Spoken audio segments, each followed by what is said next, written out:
This is a positive channel. I try to keep the tone of my videos upbeat and encouraging and goofy and all that stuff. This video might be a little different. If you're a Pokemon fan or someone who actually enjoys the games, what I'm about to say will hopefully resonate. But if you're not a Pokemon fan, someone who's either just not interested in the series or doesn't like it, you're probably not going to like this. And you might end up being among those who actually prove the point that I'll be trying to make. Let me try to explain.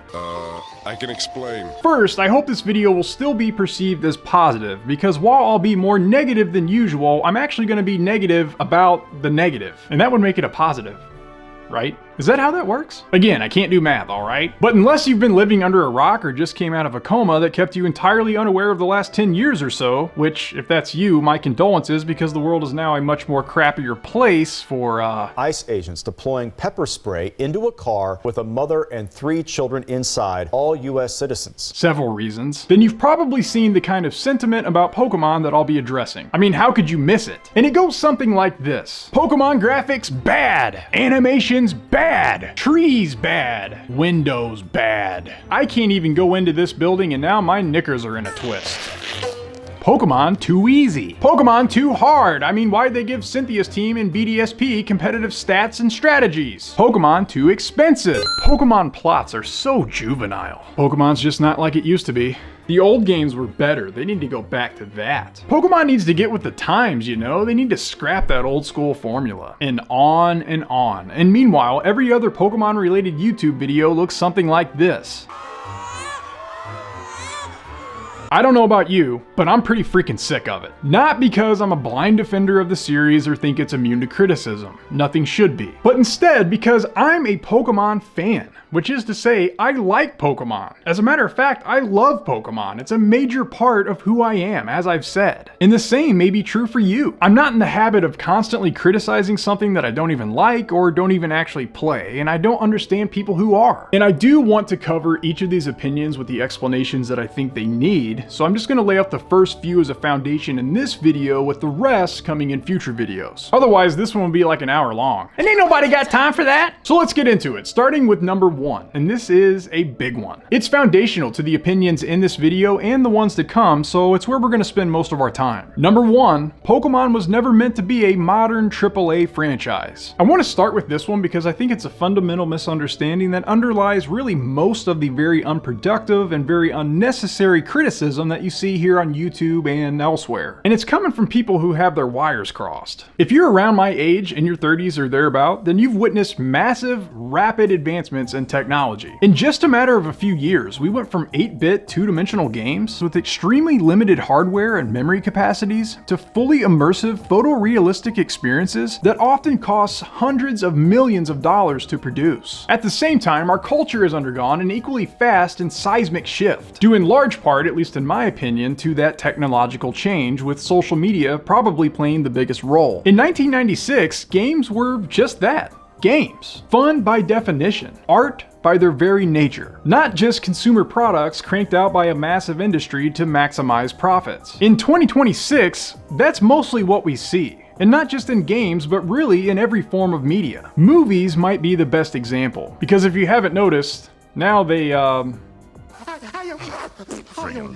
kinda suck, generally speaking. It's why, for the most part, successful mass-marketed films are no longer really original concepts, but just retreads of the same old crap that's been profitable previously. They're not designed to be creative, but rather to be appealing to the largest percentage of people as possible. That's why there's now like 500 freaking Marvel movies. I mean, good lord, how many retellings of the same old story do we really need? But anyway, I guess what I'm trying to say is that consumerism drives our culture. It always has, but now, supercharged by the consumeristic rocket fuel that is social media, it's reached its purest form. And it's not just because social media algorithms now essentially dictate all of our purchasing habits, but that when a new product is available, tons of people flock to online platforms to immediately share their opinions, which for all intents and purposes determines the collective view that the public has about that product. The human brain is wired to fit in, to go with the flow of social convention and avoid contradicting consensus whenever possible. It's also inclined toward quick and easy explanations. It's why so many views with absolutely zero factual basis are now so rampant. It's also why apparently Pokemon games just totally suck now. That is, if you consider what seems to be the collective opinion of the internet as an accurate representation of consumer sentiment. But here's the problem. It can't be accurate. Because the statistics, those wonderful figures that are so often ignored but serve as the antidote to all forms of unfounded bullcrap, simply don't back it up. I'll give you an example. Scarlet and Violet, which are basically the poster child for Pokemon sucks now, have sold more than 28 million copies as of March 2026. That's the most of any Pokemon game ever, second only to the original Red, Green, and Blue, and not by much. Let me ask you this. If all these complainers on YouTube really represented the reality of the current state of the series, if modern Pokemon games were really that bad, why would they have sold this many copies? The truth is that in spite of all the gripey, groupthinky clickbait, people still love Pokemon.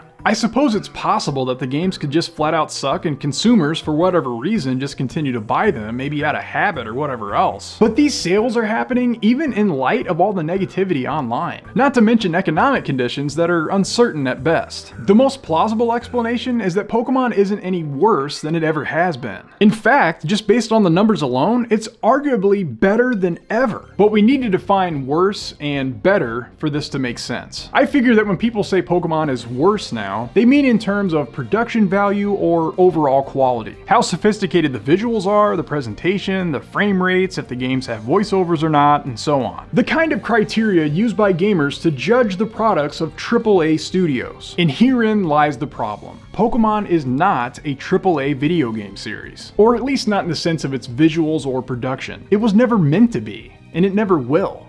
Or at least, I hope it won't. And the fact that it's not, the fact that Pokemon was never designed to compete with games like The Elder Scrolls or BioShock or The Last of Us or Red Dead Redemption, is precisely why it worked, why it became so universally popular, and why it continues to be today, even 30 years later. Now, of course, the games that I just mentioned didn't even exist at the time that Red and Blue were released, unless you count a couple of the early Elder Scrolls games. And I'm not suggesting that games like these aren't good or aren't fun. My point is this: Pokemon is in another category. Pokemon is built on one central theme, and that's fun.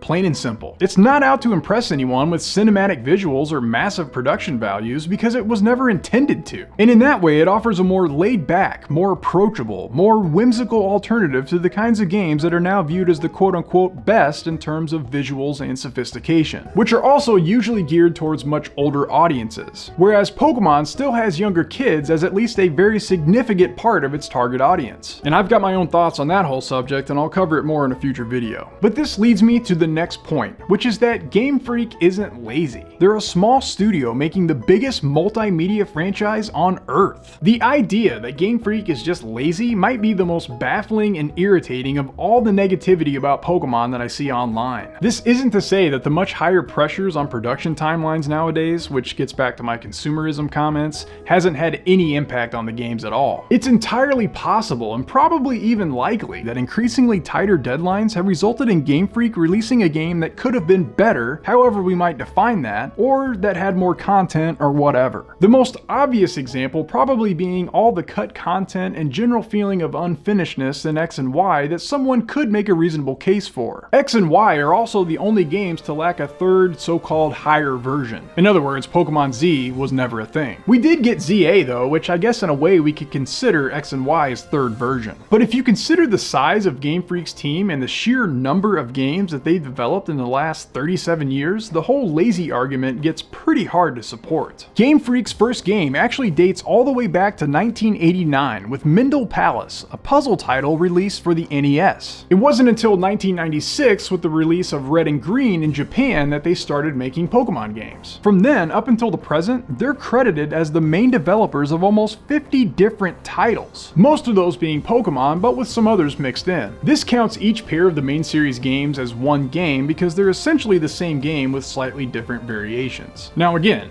I can't do math, but that comes out to an average of about 1.3 games per year since Game Freak's inception, with a new generation of Pokemon games being released every 3 years or so. To me, that's a pretty fast clip for a developer that started out as extremely small and even now can only be considered mid-sized. A specific number of employees is hard to nail down, with different sources online having different estimates, but it seems to be somewhere in the ballpark of about 200. That's really low compared to a lot of other developers, with many so-called AAA teams being comprised of many more hundreds or even thousands of employees. And of course, you might then say, well, why don't they just hire more people? And to that I'd say, first of all, it assumes that there's a problem that requires more hiring in the first place. And again, given the sales numbers and the enduring popularity of the franchise, I'm not convinced that there is. Second, it assumes that more cooks in the kitchen is inherently a good thing or always leads to better products. You have to understand that Pokemon is the single largest media franchise on the face of the planet. And for so many fans like me, there's a huge amount of emotional investment, nostalgia, and loyalty tied to its creatures, characters, and world. Too radical of a departure from its tried and true formula runs the risk of disenfranchising millions of its longtime fans. So I think there's reason to expect Game Freak being rather guarded about its approach to development. This is an extremely beloved franchise to say the least, and I count it as a good thing that they've taken so much care to preserve the original essence of Pokemon. Unlike, some other franchises. Lastly, this idea of just hire more people, Game Freak, assumes that it's as easy as just cutting more checks. It does seem that Game Freak's relatively small size is intentional, but even if it wasn't, who are we to say that it's that simple? And stop right there, because here comes all the Pokemon's the biggest franchise in the world, it makes a massive amount of money comments. And you're right. It does make a ton of money, and it is the biggest media franchise in the world. But that doesn't directly translate to Game Freak just sitting on a mountain of cash that they're choosing not to reinvest into their games. Because as someone who hopefully recognizes the gargantuan scale of Pokemon across a huge swath of outlets, I'm sure you understand there's more to it than that. Even though it would take about 15 seconds worth of thinking or a quick Google search to realize, Pokemon isn't just the main series games, but other spin-off games, mobile apps, the TCG, the anime, the movies, merchandise like toys and plushies, clothes, and a ton of other products and media that involve a myriad of affiliated legal entities and subsidiaries. I'm no corporate lawyer, thankfully, but something tells me there's more to it than just you make a lot of money so spend more of it on your games. But this kind of misapprehension is representative of all the negative opinions about the games that have been spreading totally unchecked on the internet for the last few years. In most cases, they have a lot more to do with a herd mentality than actual evidence or reasoning. Simply put, it's apparently just fashionable to hate on Pokemon lately.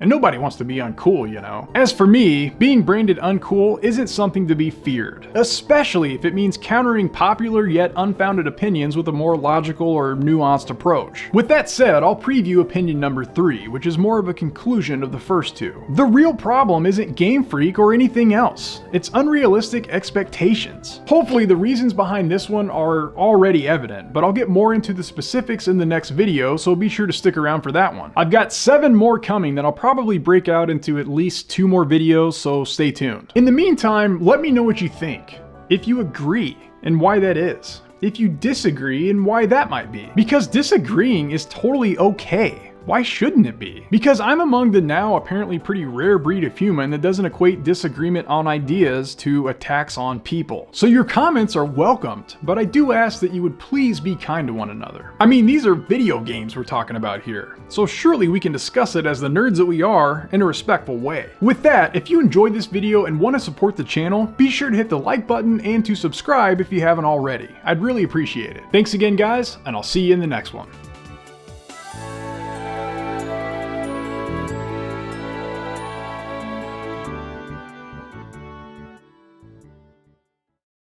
Ain't nobody got time for that.